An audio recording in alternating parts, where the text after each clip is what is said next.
Assalamualaikum warahmatullahi wabarakatuh. Perkenalkan, nama saya Fahmi Jaki, NPM 17 12 42 39. Yang saya hormati dosen pembimbing mata kuliah Kapita Selekta Pendidikan Islam, yaitu Ibu Mardia Agustina MPDI, dan yang saya banggakan teman-teman sekalian. Baiklah, untuk mempersingkat waktu, saya langsung saja menjelaskan atau memaparkan secara ringkas tentang materi penerapan pendidikan multikultural dalam lembaga pendidikan Islam. Yang pertama, multikulturalisme dalam pendidikan Islam. Multikulturalisme merupakan sebuah paham tentang realitas masyarakat yang beragam, yang mana multikulturalisme adalah sebuah respon dari sebuah fakta sosial yang beragam dan plural, sehingga keteraturan hidup yang humanis, demokratis, dan berkeadilan akhirnya dapat dicapai.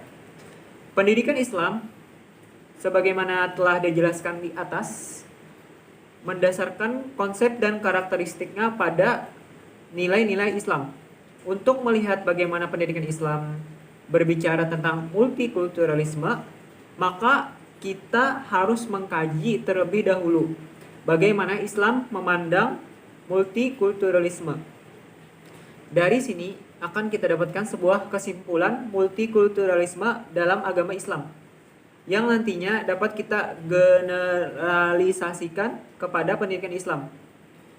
Semangat multikulturalisme dalam Islam sangat terlihat jelas pada zaman Rasulullah SAW di Madinah. Rasulullah melakukan sebuah transformasi sosial di mana seluruh masyarakat hidup secara damai. Padahal saat itu masyarakat Madinah sangatlah plural, baik dalam agama, suku, bani maupun nasab. Konsep hidup bersama secara damai tersebut merupakan manifestasi dari kesepakatan bersama yang dikenal dengan Piagam Madinah. Selanjutnya yang kedua, penerapan pendidikan Islam berbasis multikultural. Mengingat bahwa keragaman adalah sebuah fakta sosial, maka pendidikan Islam sebagai wahana pengembangan diri manusia yang sempurna harus mampu memahami keragaman-keragaman tersebut. Hal ini dimaksudkan agar keteraturan sosial yang menjadi tujuan pendidikan Islam akan mampu tercapai. Maka cara atau strategi penerapan keragaman multikultural pada pendidikan Islam yaitu: yang pertama, memahami keragaman agama. Dalam hal ini beberapa langkah untuk membangun lingkungan sekolah yang pluralis dan toleran terhadap semua pemeluk agama. Yang kedua, memahami keragaman bahasa. Hal yang harus diperhatikan seorang pendidik dalam rangka membangun pemahaman keragaman bahasa. Pertama, guru harus mempunyai wawasan yang cukup tentang bagaimana seharusnya menghargai keragaman bahasa.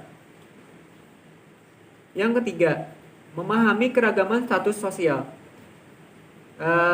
Ada beberapa hal yang harus dilakukan lembaga pendidikan Islam dalam rangka membangun pemahaman tentang keragaman status sosial.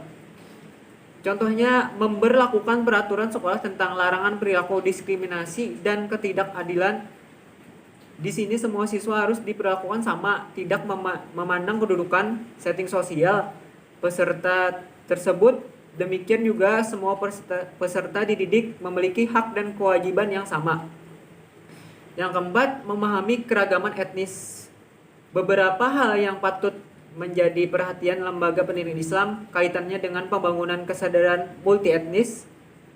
Contohnya, membuat dan memberlakukan peraturan sekolah tentang pelarangan diskriminasi dan saling merendahkan antar etnis. Sekolah tidak boleh membeda-bedakan latar belakang etnis peserta. Dan yang terakhir, memahami keragaman umur. Di sini lembaga pendidikan Islam harus menerapkan peraturan yang menyatakan larangan keras diskriminasi umur.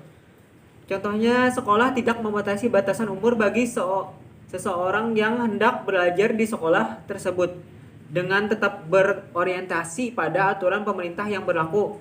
Sedangkan guru dituntut mempunyai wawasan yang cukup tentang arti pentingnya anti diskriminasi. Mungkin hanya ini yang dapat saya sampaikan. Salah hilap mohon maaf. Wassalamualaikum warahmatullahi wabarakatuh.